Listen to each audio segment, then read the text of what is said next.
Welcome to another episode of Salesforce Trails and Trials, where we help you accelerate your career and turn soft skills into hard money by mining gold from project failures, bringing insights from ecosystem experts and inspiration from others on the trail. Now joining us with over 20 years in the ecosystem, please welcome our host, John Klein. Welcome, everyone. This is a new episode of Salesforce Trails and Trials, and we are glad to be with you. I'm John Klein, and today with me I have Jackson Hull, who is with DevPod for Salesforce Partners. And why don't you tell us a little bit about what DevPod does and what's your role? Yeah, so glad to be here. And DevPod is designed to partner with Salesforce implementation partners, and our goal is to reduce the risk of SIs and to increase and unlock opportunities. So we specifically want to partner with SIs to grow their team's ability to connect with clients and specifically to mitigate risk by implementing our people first method. Cool. And what's your role there? I'm a business analyst, so I've been working with DevPod for about 4 years, specifically on the business analyst side. All right, cool.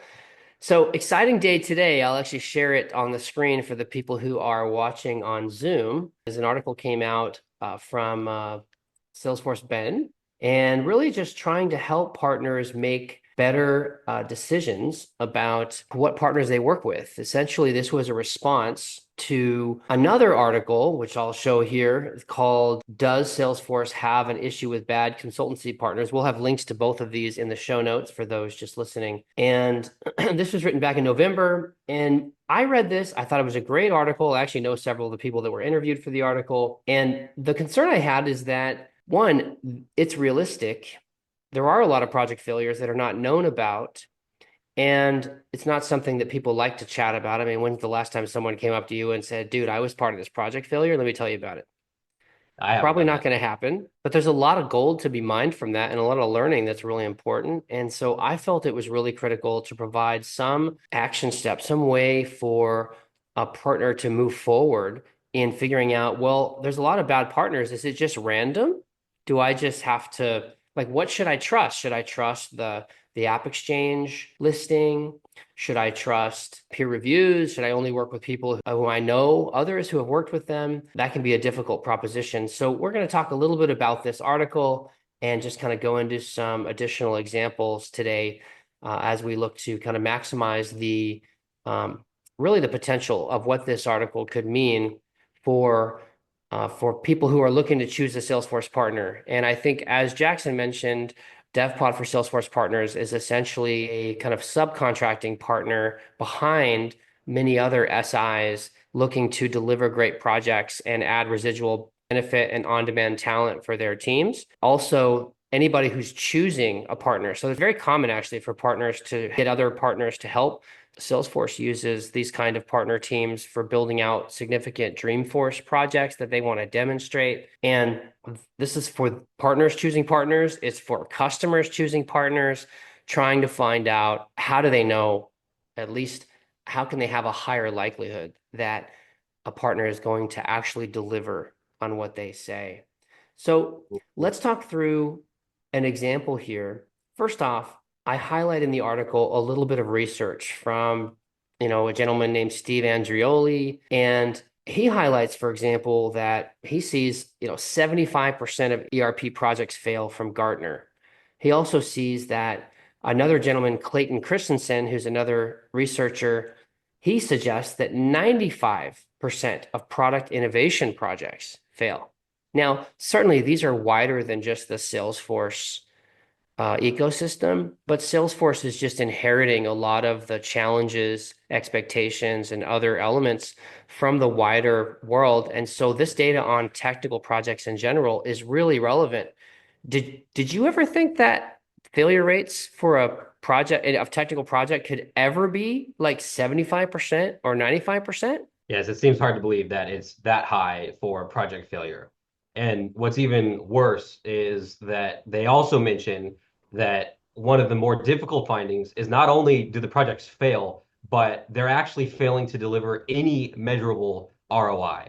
which is even more difficult to believe because you'd think at least the 25, 10, 5% of projects that are succeeding are at least providing value or at least providing measurable ROI. But Hmm. unfortunately, the articles that you mentioned are finding 90% aren't providing that measurable ROI. Yeah, when I saw those numbers, I was just, wow, that just seems so high. And what's funny is I actually didn't believe it when I first saw it.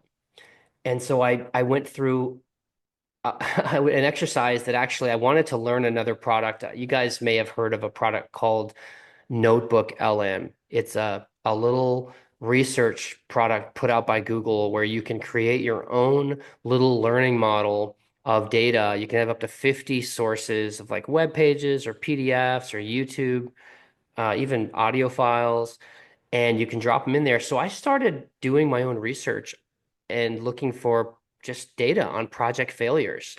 So I found it was kind of tough to find because, as I mentioned, like not a lot of people want to talk about it. It's not something you put on your resume. You're not going to put it on your website. So tracking it down was a little tough.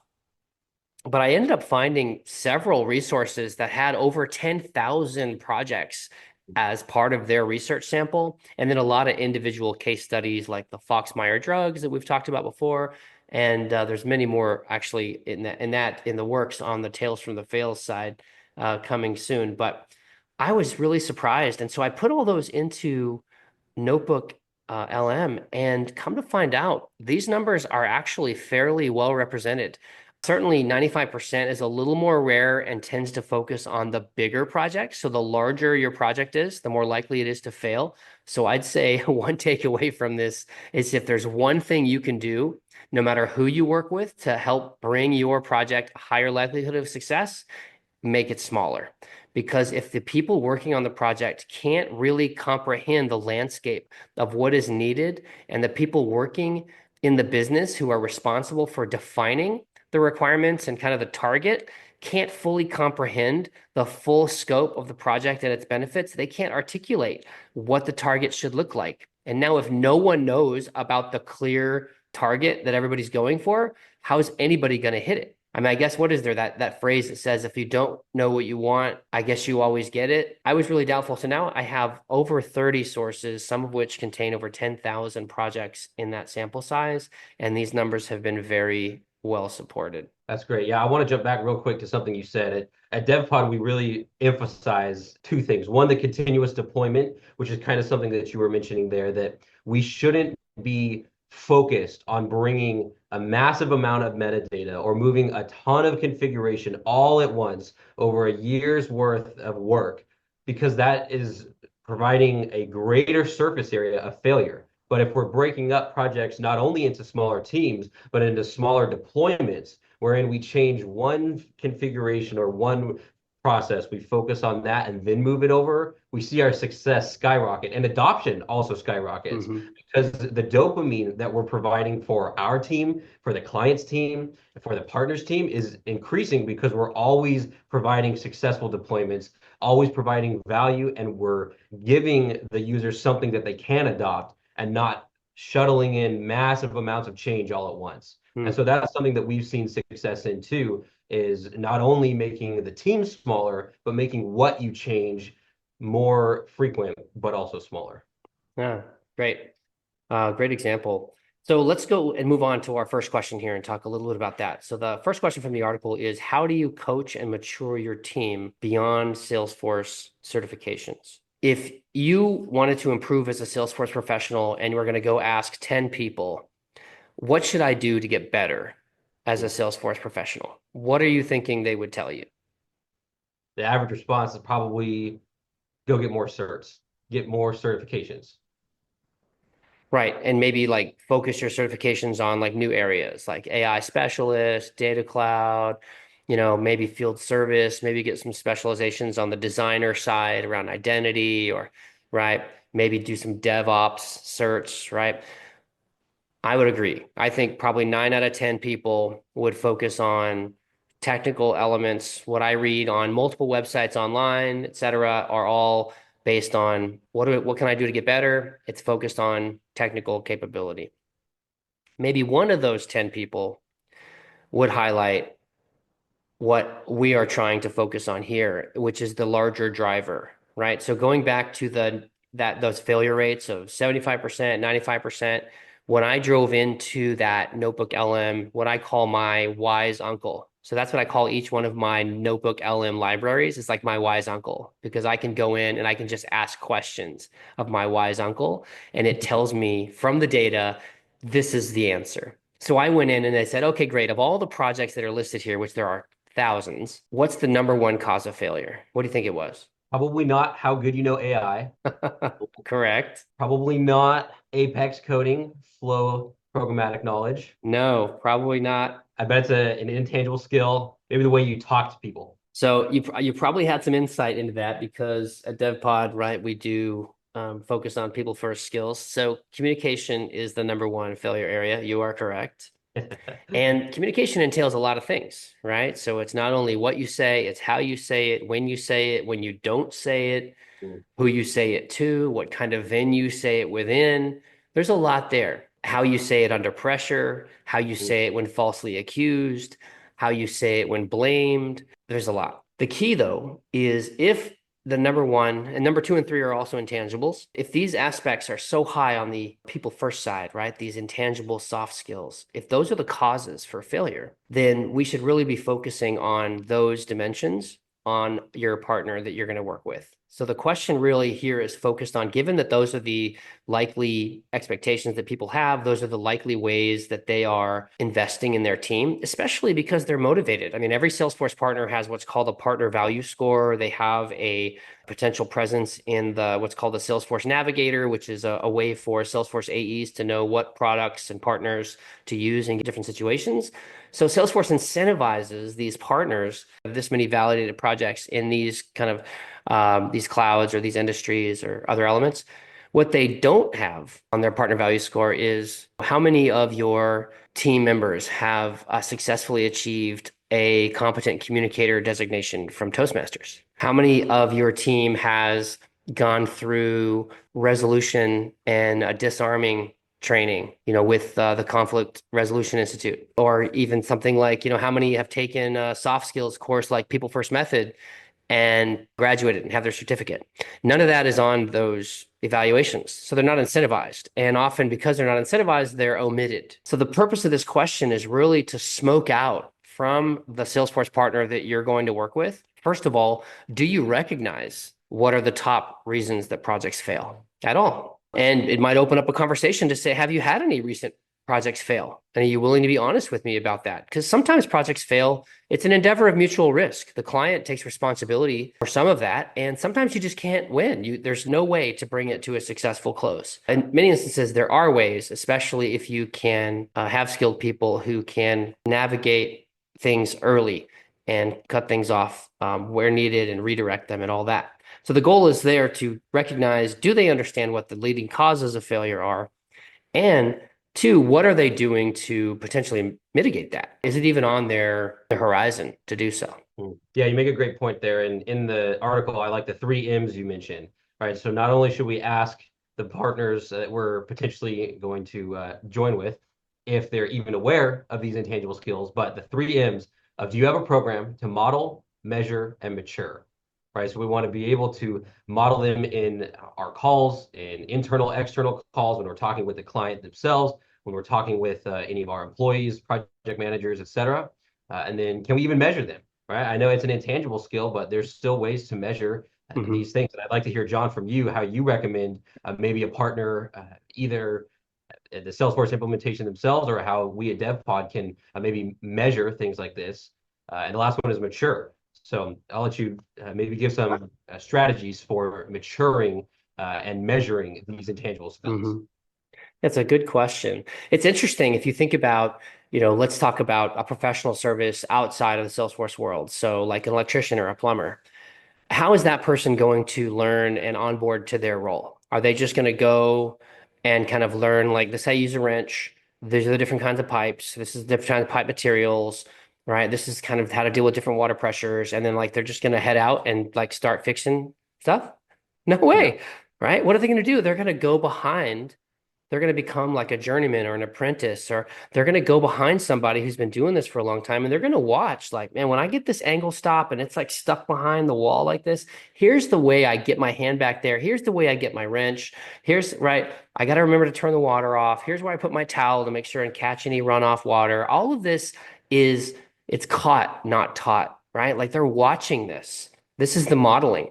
And the same way inside the Salesforce ecosystem, but let's talk about on the kind of the front end sales staff. If I'm going to hire a salesperson, a BDR, an AE, and I'm going to bring them in, I'm not going to be like, hey, here's a couple sheets on our product. You can see our website. It talks about kind of our value proposition.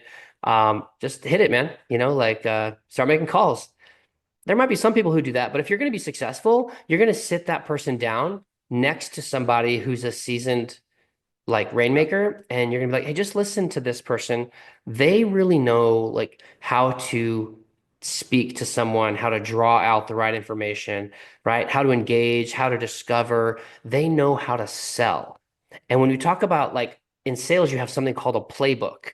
And a playbook is like these are the sales motions that work for us. It's what we say, when we say it, how we say it, right? It's the way that we frame it. It's the way that we redirect and round out those objections, right? The way we get to budget. That's another example of modeling. So why is it that when we get to consulting and we're going to have somebody who comes in with some certifications, maybe they have some prior experience, maybe they worked with a nonprofit or like built out their own, super badge org or whatever it might be, and we're not going to give that person the same element. We want to make them billable as soon as possible. So we're just going to put them out there and have them start doing work. Even if it's not client facing, the work will be client facing. The work has to roll up and be part of somebody's demo, somebody's story. So I find it interesting. So to answer your question, I think this is severely lacking, and I find it odd because other professional services domains like use it extensively, and I think it should be used extensively in professional services. So what I'd recommend is, first of all, on the modeling front, that you create vehicles that people can shadow. So you basically make it part of their onboarding program is that they shadow key elements. They shadow some sales calls. They shadow some demos. They shadow some solution design calls. They shadow some UAT kind of prep. Just think about the things that you do that are really relevant and create vehicles that people are already going to collaborate together, which is another element that not enough, in my opinion, not enough SIs take advantage of. They let people work independently a lot. The satisfaction level and the amount of insight and kind of exponentially better product you get when you get two people who get to work together, they get to know each other, they get to start like getting that emotional connection that means like, I'm going to go the extra mile for you, man. If you ever need anything, like I got your back. The customer benefits from that kind of like alliance and commitment. So create vehicles for them to shadow so that the people who are modeling this can actually watch it. And some of those you can record and be like, hey, look, if we weren't able to get you, into shadowing a UAT call, just watch this one because that's better than telling them about it or writing something about it. I think the other one, so that's kind of the modeling. That's what I would create is just a simple venue that shadowing it is an expectation.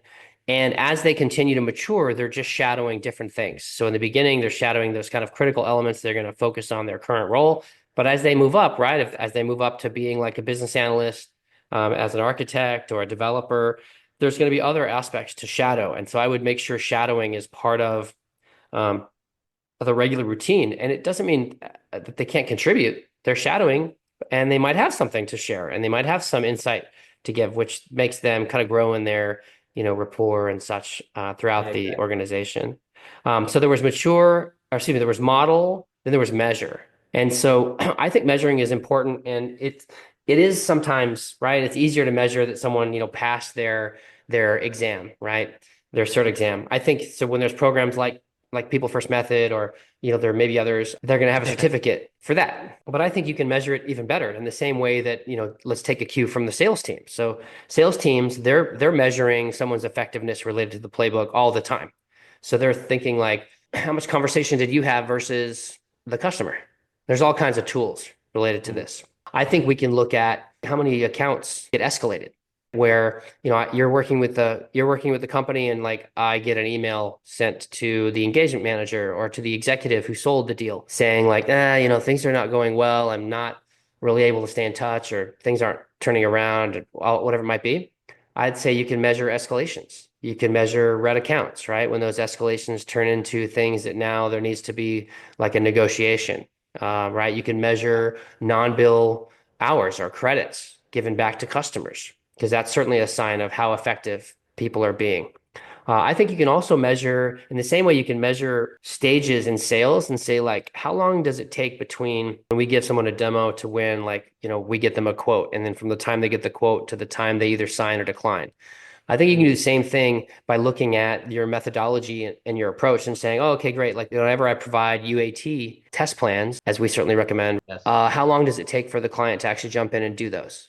Because the faster that happens, that means that somebody prepared them well, they prepared the test plan well, and therefore the turnaround time is very fast and it's actionable and the value received is high. If it if it does if it doesn't move along and it stalls, that means something happened there. I either didn't prepare, I didn't Yeah. do the test plan well, whatever it might be. So I think there's a lot of little elements like that that you can track. And sometimes, right, project management tools can help with that. There's lots of different ways to do that. But I think really what we're tracking is that these intangibles should result in expedited and somewhat predictable outcomes. And so you can track those outcomes. And whenever they're outside the norm, it's something that you can pay attention to and maybe flag. This could very much be sent to the product owner to kind of just manage these three things or whatever it might be to see how people are doing. I think another aspect, which is super solid, is we certainly recommend recording calls. Yeah. That's And a big. I think that doing a couple, having people who participate in these calls have a very simple, incentivized way to recognize somebody doing something right. I think it's a great thing. And people many times talk about, catching people doing things wrong. That's how most systems are put in place, right? Their hand gets slapped when they do something wrong. Yeah. I think thinking about how do we recognize and catch someone doing something right is a great way to build a culture. And I think in this way, it's a great way to motivate this kind of behavior. So when someone has a standout, they're in a meeting, an executive who's not involved, but is just frustrated because of the expense or because of the sales last quarter, they come in and they start to drill and grind and complain. And you see how that person takes that, turns it around, doesn't lash out, and that person gets recognized somewhere because of that. And in fact, the recording from that can be kind of cut out and shown as an example of this is what we do. When we do it right, this is what we do. And it becomes like a banner of recognition. Like everybody should be imitating this. We never want this to happen, but when it does, this is the way to handle it. And guess what? It's free. You can click record on your Zoom recording. Yes, it's free. That's right. It's A true. lot of the times, the slap on the wrist, you got to pay someone to implement maybe a validation rule. You got to pay someone to implement the report that shows all the missed calls, all the missed texts. But Right. no, this time you record the calls, you set something up that has a wall of fame. And maybe if you did want to pay something, you could pay a $5 gift card, Starbucks gift card. Oh, I really appreciate what you've done. We're going to Yep. show our gratitude, not only by talking good about you to all the people higher up, but also here's a token of our appreciation in monetary form. And here's Right. It's true, and most people like they like the recognition more than they like the money. that's a good But both are nice. So I agree. Yes. So that's essentially, I think, we talked about the modeling, the measuring, and when I talk about maturing, it's essentially understanding that it's all a spectrum. That when we Yeah. deal with human engagement, in the beginning, I might be dealing with a certain type of role, a certain type of stakeholder, right? So if I'm just in the beginning of my business analyst role, I'm usually dealing with maybe frontline staff. I may be dealing with mostly my team, but as I grow in maturity, I start to move up, and I'm now meeting with like executives and the stakeholders. I might even be meeting with our principal stakeholder, and eventually, as you continue to mature, like you're just getting better and better because there's so many different types of people. And nowadays you have so many leaders who, when they were kids, they might have just like played video games a lot. They might have been raised on television. They weren't out on the baseball diamond and doing all of the negotiation and such that happens when you're trying to like align on the rules, and the rules weren't agreed to prior, and so now there are people trying to like work the rules in the middle of the game so they can win. Those aspects might seem silly, but they actually are really valuable in teaching us how to negotiate with each other and how to be agreeable and find situations that are a win-win for everybody so that we can continue the game and we can have fun. There's a lot of people who didn't get that experience and they're having to learn it in the beginning of their work experience. And so that's why emphasizing these tools and this ultimately what this question is about is, as an organization, how are you looking to mature your team in these people first dimensions beyond certifications? Because if you don't have an explicit program that's like taking effort and driving into the team and providing incentives to do it, it means that essentially like there's just project failures lurking because inevitably these conflicts and friction are going to arise and people are not going to be prepared to deal with it. Yeah, exactly. And once you get to that point of maturity, it actually cycles back around to model, because now the mature one is modeling for those who are starting the process. Yeah, And that's a so great it's this point. competitive value adding process where those who are growing and becoming more developed in their intangible skills can become that uh, apprentice teacher. They're the master now. So now Yeah. they're the apprentice where to put the towel to catch the water, where to put the bucket, and how to use it. Yes, exactly. And I think they can still model the same learn it all mentality and the fact that they're Exactly. still shadowing and they're still continuing to recognize that there's so much to learn. They're modeling that posture and that mindset. That's Yes, good. using I the think I term. love this. I think we could probably continue all day with this. So let's move on to question number two, which is, can you show me artifact examples used within your projects? And the key here is this goes into failure number two. So failure number one is communications. Failure number two was bad project management. Mm. And of course, there's a lot of overlap between the two, but a key element of project management that we're trying to uncover in this question is, does the partner do it in an ad hoc way? Do they leave it up to their tech leads or to their principal consultants or to their product owners to kind of come up with their own methods? That's actually a very common method I've seen. I've worked with about 15 to 20 different SIs over the years, over the past 23, 24 years. Mm. And I find a lot of that there's not really a common program or playbook in the business. There's a kind of a siloed, independently run based on the random draw of whatever project manager you might get. And that is, in my opinion, not a good way to do it. What this question is trying to uncover is is there a common approach, a method, a methodology that is consistent across your team? Or are you leaving it up to the people you hire to come up with their own method to get it done? Or worse yet, what I've seen is they'll wait for the client to show their level of acumen or detail Yeah. or demand. They'll do the minimum set that the client requires, not understanding that there are certain requirements in project management in order to be successful. If the partner you're working with doesn't have that baseline set of requirements in order to be successful, your project will be handicapped and the Yeah. likelihood of failure goes way up. Yeah, we call that the deadline document.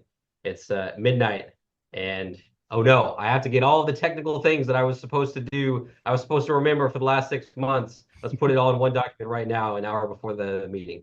I guess you wouldn't have a meeting at 1 a.m., but you know what I mean, right? The deadline document is it's coming down to the wire, and like you said, client demand.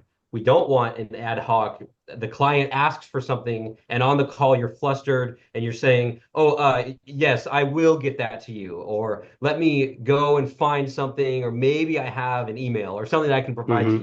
you." But the Mm-hmm. ad hoc aspect is not going to give the client what they need.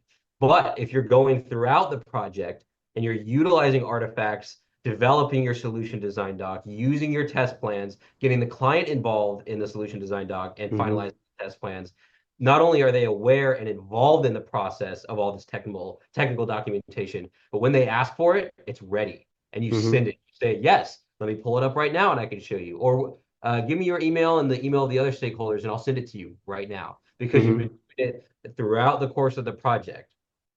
It's a great point. I think about anyone who's ever worked with a contractor. Let's say you were working with an electrician and they're working on stuff and you go in and you ask and you're like, "Hey, I know you said you're going to run wires kind of uniquely up this staircase just to make it so that it's not visible. Can you show me what you're going to do?" And he's like, "Oh, yeah, yeah. Let me draw that up for you right now." And you're like, "Wait, I thought you already like planned this out. Are you only doing this because I asked you? Shouldn't you be doing this because it's just what you do?" That to me makes me nervous. If I work with a contractor and I ask for something that just seems like, of course, you should be doing this, right? Like, how do you manage your project otherwise. Like I still know people who don't use a project management tool when running a Salesforce project. They just try and run the whole thing maybe out of Excel or something, or they just do it over email. That's just crazy to me. But anytime I'm requesting something that I feel like should be a given and already be done or in progress, and they're doing it now because I asked for it, that makes me nervous. And I think I like your example because you're talking about it's going on behind the scenes, not because I'm asking for it as the customer, but because it's just the right thing to do. Like it's the way to succeed. And I thought what's interesting is in the article, I highlight this Pulse of the Profession report from 2020 that highlights specifically that organizations that undervalue project management, and I think that's key. It's not that they don't have the ability to deliver good project management. It's that they undervalue it. They don't think it's that important. They only do what the client asks. They do the minimum. They phone it in, right? They undervalue it. It says that they have an average of 67 more projects failing outright.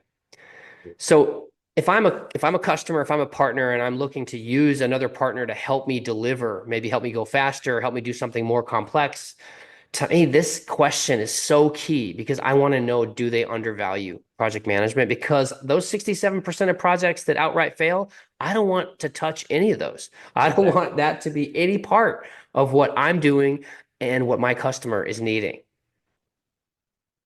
Yeah, that's a great point. And the value maximization is, you think maybe, oh, I don't want to spend the extra 30 minutes doing this. It's going to charge the client, et cetera. The value that these artifacts are going to provide is going to outlive you, right? They're going to be Google Docs or other methods of storing this data, but it's going to be given to the client, especially if you're doing maybe using Miro to process, map out your processes, or you're using Excel spreadsheets to show the list of fields and the values that were put in them. That's something that future consultants or a future admin of that client can actually use. And so not only does it maximize the value after you've left, but it mitigates the risk in the moment too. And that's something that I mentioned at the beginning that DevPod that we excel in, if I can speak highly of ourselves, is that we like to mitigate risk for clients specifically, or rather with partners for clients, specifically because of the artifacts that we use, that we want to artifactualize and make concrete all of these intangible things. Because these intangible skills don't stay ethereal. They don't stay up there and intangible. They become actual things that that are tangible, right? Like you say, as soft skills and hard money, that are intangible soft skills become hard artifacts, hard money that relate to something in real life that actually make people's lives better. Yeah, that's good. Yeah, they become tangible assets.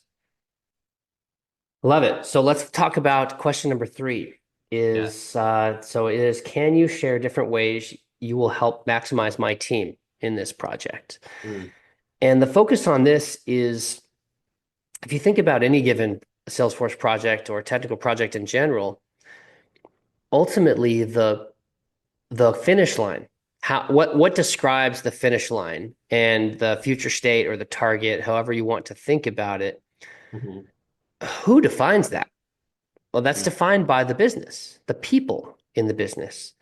And the people in the business have a tremendous part to play in the process, right? I always use the phrase that this is an endeavor of mutual risk, and we both have a part to play. And if either one of us doesn't play our part, then the project ultimately will be handicapped and potentially fail. Now, the stakeholders will often define what the project finish looks like.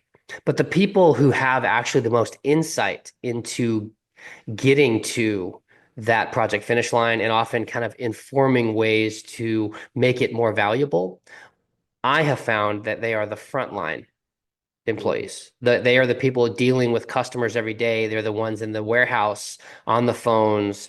They're the ones who are, like facilitating the kind of being the traffic cop of all of the production that goes on. Those are the people who really have the insights into where value can be found in the business, where Salesforce can really make an impact.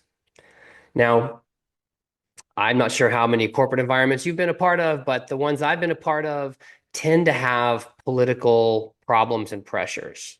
Yeah. So one example is, when's the last time you were at a conference room table surrounded by executives and they insisted on having frontline employees, the office manager, and the guy who it loads the stuff off the truck and brings it into the warehouse, and the one who takes the measurements from the customer over the phone, or the one who goes to the house and actually measures out. And they insisted that they were at the table so that we could recognize and represent their position and kind of perspective in the business. Man, even Oh, saying that sounds so refreshing. But have you ever heard of that happening? no. I think I've heard of stories maybe from Elon Musk, Mm, right? Like the way he meets with like, what's the biggest problem in this company? And he goes and he meets directly with that person. And he says, I'm going to be here and we're going to solve this together until it's done. Or I've heard it from Steve Jobs back in the day, where there would be some kind of a, design challenge or a technical issue, mm, and he'd want to go directly and be with that person. But for the most part, I find that it's very rare that most of the time the perspectives, the opinions, uh, the demands of these frontline personnel are not very respected. They're not solicited. In fact, most of the time they're deferred and even punitively so. Sometimes people are penalized by complaining. They're mm, called complainers, or they're called just they're creating friction, right? Like they should just get to work, just get the job done. And so what they do is they invent their own ways of getting the job done, right? They invent the little access database or the little spreadsheet, or they invent their own way to do it. And at the same time, sometimes the IT or other people who are trying to create systems to help them, they're mocked for that because they're like, I created a system for you. Why don't you use it? Why are you using this stupid spreadsheet? So on multiple fronts, they're somewhat demeaned, and they're just trying to ultimately do the job that they were hired to do. And they have to do all this other work before they can actually do so. So think about an environment where that's been happening for 10 years. mm. And now there's three, four, five of those people that need to participate in the project in order to make it successful. Now, that's from my perspective. I don't know that the business thought that way. Like, for example, when I go ask my wise uncle about project failures, I ask about, hey, how often do the actual stakeholders, like the actual end users who will use the product, how often are they omitted from the project that is supposed to be serving them? And it's like a high percentage. I think it's under 50%, but it's more than 5%, which was crazy to me Mm. to think that the person that's actually some representative of the person that's going to actually use the software is not even present in the project at all to help us recognize, oh, you don't do it this way? Me, executive, 5 layers above you who never goes to the warehouse. I have expectations that are different. I have assumptions that are different than what you're Yeah. describing. Well, I think that should be obvious. So, getting back to the point of this question, if that reality is happening in most businesses that have these political dilemmas, they have this inertia inside where people are actually motivated to not help one another because they don't like each other. They don't want to see people being recognized at the staff meeting. They don't want to see people thrive and get promoted because they just don't have that kind of culture internally. And so now we want them all to participate and be friends in this Salesforce project. We want the stakeholders of the business that we work for to include these people and have it be all harmonious. Oh man, that's going to be tough. So the question here is focusing on back to the intangible skills. Can Right. you help me understand how you're going to help all those people get along and actually support each other for the sake of this project? Because if you can't, I need to find someone who can, because without their input, the project is destined to fail. We can't just tell people what they're going to do because they know what the customer is demanding of them and have been working on their own ways to solve it to their credit for years. And we need to unlock that value to make sure that Salesforce includes those customer expectations that have now become, part of their domain. And that's what this question is focusing on, is what are the things that you're going to do to bring out the best in my people? Because yeah, they might have some political concerns, they might have some anxieties, they might be introverts and not really, they're shy, they don't really like sharing, they just like getting the work done. Mhm. They don't want to be wrong. They don't want to mislead you. They don't want to like feel like they're claiming to know more than they do, right? There's a host of concerns. So that's what really this is trying to smoke out, is what are the methods that you're going to employ to be able to bring out the best in the people that really have the deep insight in what the customer needs are and what the Salesforce solution needs to include. Yeah, exactly. Yeah, that's a great point. And more than just the project manager needs to have that ability to, Mm. because you might be tempted to think, well, they're the one primarily interacting with the stakeholder, or if we are actually listening to what we're talking about here, we brought the end user in, the project manager is typically the one that's interacting with them the most or at all, because maybe you just have implementation or your devs or business analysts below not really talking to anyone at the stakeholder. Now, hopefully that's not the case. Hopefully your project manager is great with intangible skills and he or she is a great people person, but that also needs to be true of your business analysts, of the technical people that you're working with, because what happens if you're on the late night call working on a deployment with the client and something goes wrong? You want the person with the people skills, not just the project manager, to be able to relate to the stakeholder, because a lot of the axioms that we use and that John's been talking about can be applied to anyone, not just the project managers. So Mhm. being not getting analysis paralysis or being calm under stressful situations, things like turning uh, chaos into compliments, all of that should be done by people more than just the project manager. Mhm.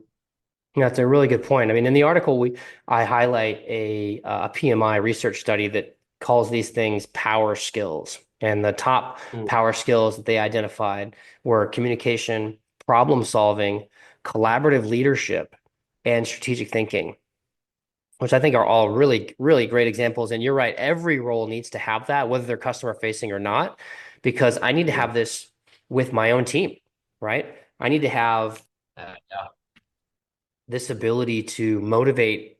I mean, essentially, I'm motivating people and I need to have some level of accountability because I have deliverables I need from people that I actually don't have authority over. Like I don't have authority over the client, but I need things from them. So I got to use collaborative leadership in order to motivate and incentivize those deliverables that I'm competing against lots of other priorities and pressures in their world. So how to do that it's a very important skill to develop. And I think the same is true because sometimes I'm going to need things from my own team, right? So as a partner, right. they're going to need to have an atmosphere inside their own teams that has this level of kind of collaboration, mutual commitment. Mm, This is why, like people who use the pod model, it's very good because you have the same group of people working together over and over and over again, building exactly. rapport and building that kind of emotional commitment. Because if you have the same political dilemmas in your consulting partner, because they're huge and most projects, like most people don't even work together. They have never worked together on a project before, and you throw them in because they kind of form the technology recipe that the client needs. In my Mm, opinion, like there's a lot of risk there because if that gets hairy and that project starts to get hot, all of a sudden, like there's no emotional commitment, right? It's like they say, if you're going to go and you're going to climb a 14er, you should never go with people that you don't know. You should always go with people that you know because climbing mountains is hard. And sometimes you get up there and you like start having like altitude sickness and even altitude psychosis, right? People start believing strange things and they start yeah, like being motivated to doing crazy things. And you need the people that are committed to you, that know you, and they want to help you and they go out of their yeah. way. So this is what you're trying to smoke out at the partner is like, do they have the same problems your customer does? Because you don't want to double the trouble, right? Yeah, exactly. And not just are they accidentally absent or don't non they're not even Mm, cognizant of whether they have the issue because they don't measure it or they don't spend enough time with their team to recognize it, but do they have a specific program? Do they have a specific process? Do they have incentives in place to kind of create these abilities? for the staff to bring out the best, right? Do you have ways of recognizing success? Do you have, specific phrases that you use, or kind of, brainstorming and artifacts? And, we use, for example, Miro boards that come kind of pre-filled sometimes with decision trees and different things that make it very easy for the client to avoid blank canvas blockers and kind of move in and really be able to participate. Because the faster people get to clarity, the more they can get momentum. And momentum is really what's motivating. It feels so good to get out of a meeting and be like, "Did we accomplish so much in that meeting together? Thank Yeah, you for exactly. preparing that for us. And thank you for kind of queuing that up and bringing out the best in us." That's just a beautiful, kind of an up spiral, right? Where it's like, now we're growing, and people really feel momentum. And now if you contrast this with the change management cycle, right? Anybody who's seen the valley of despair, right? Mm. So this is why you need all of this, because while all these meetings are happening and you're working through the Salesforce project, like they're descending, Right. like into the valley of despair. They're just like, "Oh, this is so hard. I didn't realize I had to commit so much time. Yeah, exactly. Like I'm missing some of my vacation that I wasn't able to take." And all of that's happening at the same time, which is another just, unavoidable Right. obstacle. So you definitely want to make sure that any partner you work with, or any subcontractor partner that you're going to bring together to help deliver a project, has a program that works to bring out the best in the client stakeholders, and especially those often undervalued frontline staff and personnel. Well, this has been an excellent discussion, Jackson. I really appreciate you joining our call today. Of course. And for everyone else, please subscribe, share this with a friend, drop a comment below our Salesforce Ben article. And thank you for Ben and team for just agreeing with us that this is a very important topic to share about. We want to move the needle on more Salesforce projects being successful. And especially as we move into a higher level of complexity with AI, with a much wider horizon of project scope as it relates to multi-cloud. And we start to see more and more Salesforce orgs have a lot of history and technical debt that needs to get taken care of at the same time. So have a great day, everyone, and look forward to seeing you soon. Yeah. Thanks all. Thanks for joining us on another episode of Salesforce Trails and Trials. If you found this episode valuable, we would love your help reaching others.